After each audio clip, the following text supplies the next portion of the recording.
दोनों तरफ है आग बराबर लगी हुई। 2 घंटे, सिर्फ 2 घंटे में पता चल जाएगा दुनिया को कि 2 सबसे सुरीले मुल्कों में ज्यादा सुरदार कौन है, ज्यादा दमदार कौन है, एशिया में संगीत के असली सरदार कौन है। सुर क्षेत्र में जीत और हार किसी एक इंसान की नहीं, पूरे देश की होगी।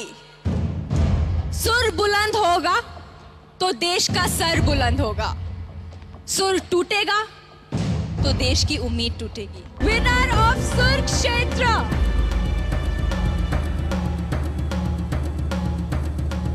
Is Nabeel from Pakistan.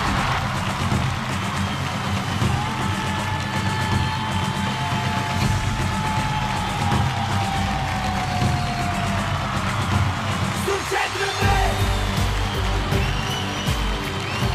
पाकिस्तान, पाकिस्तान, पाकिस्तान, पाकिस्तान, पाकिस्तान, पाकिस्तान, पाकिस्तान।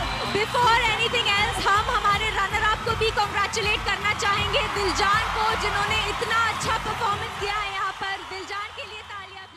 अस्सलाम वालेकुम नाजरीन, हमारा पाकिस्तान के साथ मैं हूँ आपका होस्ट आमिर अमीन।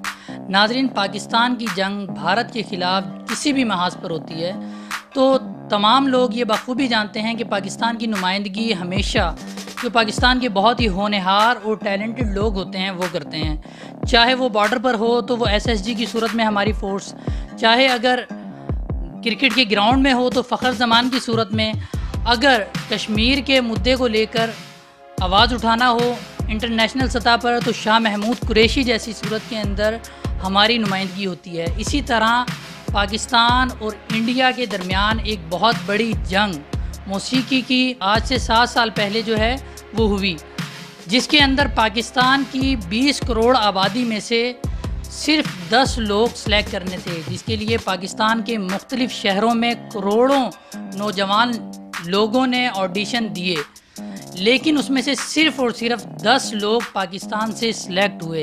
और इसी तरह भारत की 1 अरब से ज़्यादा आबादी में से सिर्फ 10 लोग सिलेक्ट हुए जिन्होंने भारत की नुमाइंदगी करनी थी।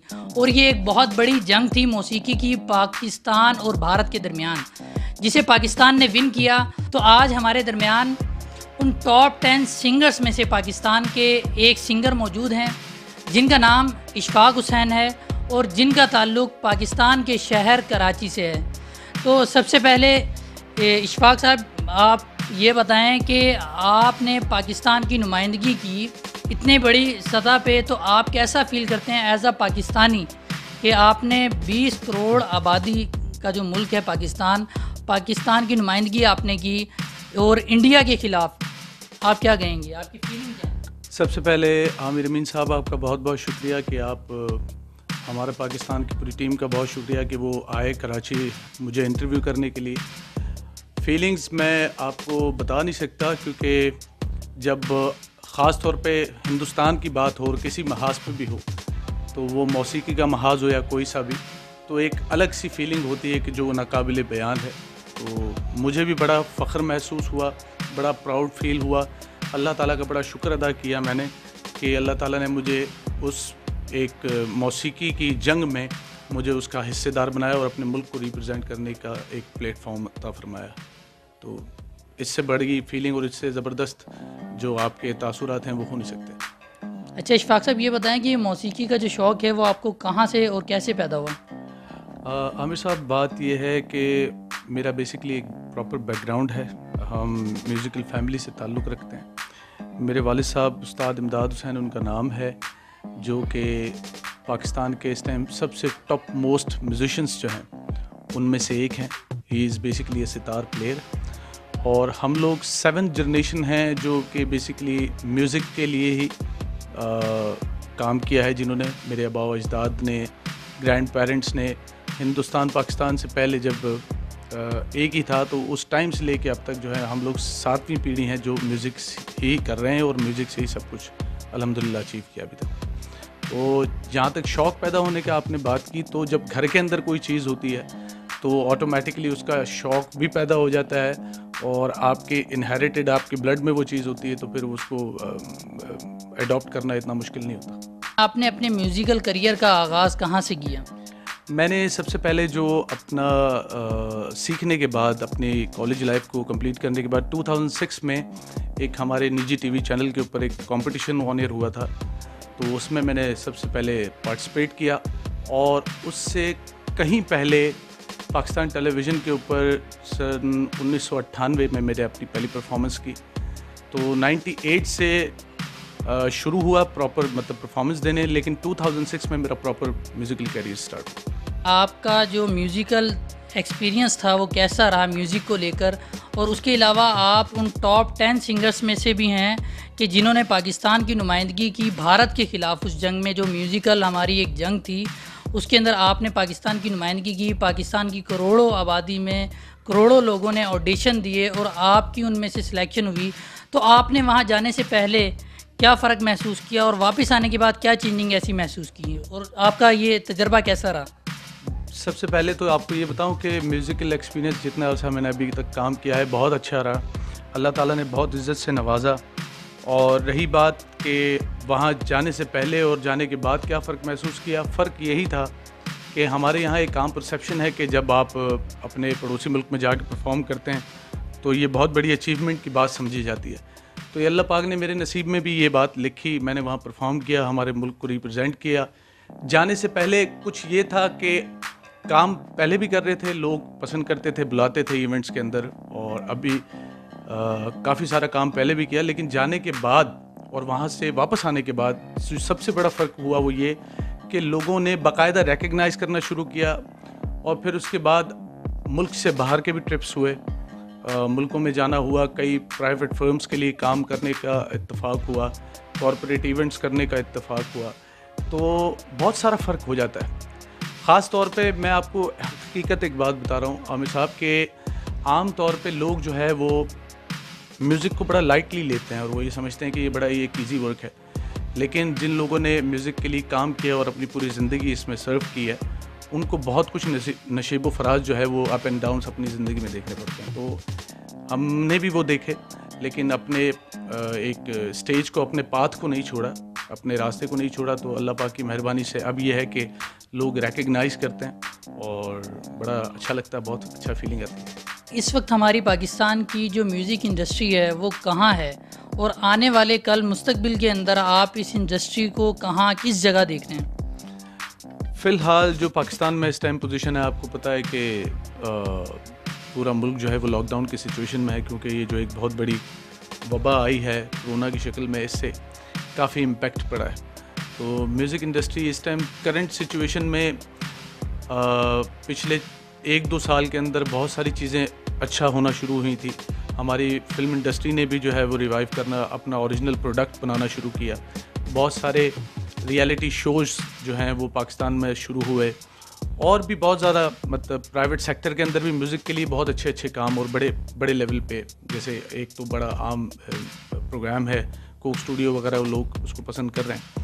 तो बहुत पॉजिटिव चीज़ें हो रही थी। फिर जहाँ तक बात आप पूछ रहे हैं कि फ्यूचर आप क्या देखते हैं म्यूज़िक का, फ्यूचर सर कनेक्ट करता है आपकी अवेयरनेस से।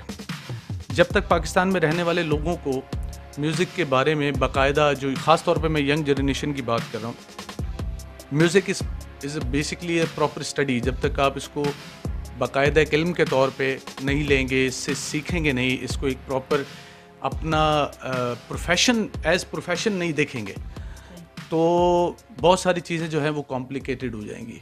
तो सबसे पहले जो मैं समझता हूँ कि आपको म्यूज़िक के बारे में अवेयरनेस लोगों में बिल्ड करने की बहुत ज़्यादा ज़रूरत है, और हम भी उस पर काम कर रहे हैं और लोग उस पर काम करेंगे। अवेयरनेस बढ़ेगी तो मैं पाकिस्तान की म्यूज़िक इंडस्ट्री का, जिस तरह हमारे 70s-60s में था अच्छा टाइम, तो वो इंशाल्लाह ज़रूर आएगा दोबारा। अच्छा इशफाक साहब, अभी आप हमें और हमारी ऑडियंस को क्या सुनाना पसंद करेंगे?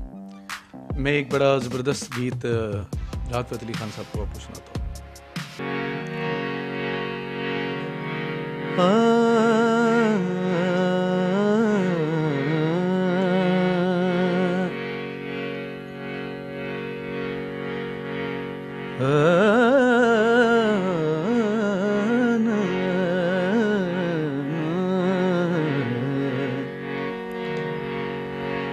Oh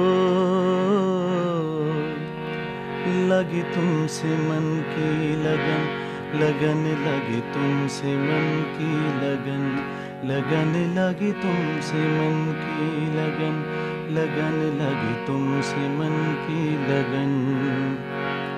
गली गली घूमे दिल तुझे ढूंढे, गली गली घूमे दिल तुझे ढूंढे, तेरे बिन तरसे नयन। लगन लगी तुमसे मन की लगन, लगन लगी तुमसे मन की लगन, लगन लगी तुमसे मन की लगन, लगन लगी तुमसे मन की लगन।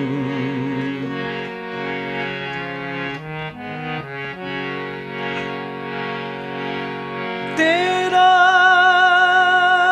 तुझको सौंप दे,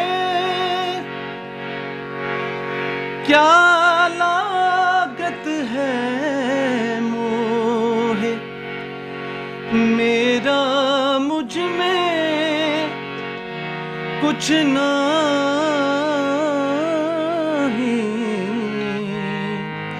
जो होबत सो तो तेरे बिन मेरा मन, जैसे फन में हिरन, जैसे पगली पवन। लगी तुमसे मन की लगन, लगन लगी तुमसे मन की लगन, लगन लगी तुमसे मन की लगन, लगन लगी तुमसे मन की लगन। अच्छा, ये बताएं कि जो नौजवान इस म्यूज़िक से दिलचस्पी रखते हैं और शौक़ रखते हैं और इस म्यूज़िक इंडस्ट्री में आना चाहते हैं, आप अपने तजर्बे से उन्हें क्या टिप्स देना चाहेंगे?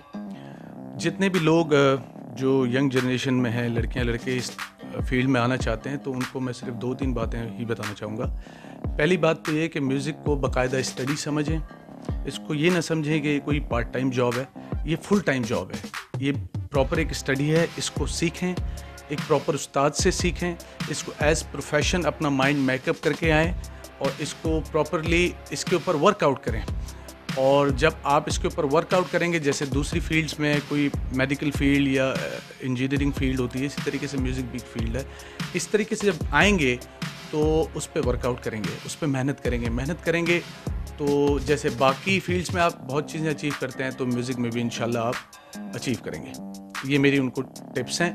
और जो लोग ये सोचते हैं कि कोई शॉर्टकट है किसी भी फील्ड में, तो किसी भी फील्ड में शॉर्टकट नहीं होता। मेहनत, टाइम, ये तमाम चीज़ें आपको देनी पड़ती हैं जब कहीं जाके आप कुछ अचीव करते हैं। नाज़रीन, इशफाक साहब का हमने यूट्यूब चैनल का लिंक भी नीचे डिस्क्रिप्शन में दे दिया है, उसके अलावा फेसबुक पेज भी दे दिया है, तो जो लोग इन्हें फॉलो करना चाहें वो नीचे डिस्क्रिप्शन से फॉलो कर सकते हैं। उसके अलावा इसी तरह की मुफीद और दिलचस्प वीडियोस देखने के लिए हमारा पाकिस्तान चैनल को सब्सक्राइब करें और बेल आइकन ज़रूर प्रेस करें ताकि आने वाली वीडियोस उन्हें बर वक्त मिल सकें। अपने मेज़बान आमिर अमीन को इजाज़त दीजिए। अल्लाह निगहबान।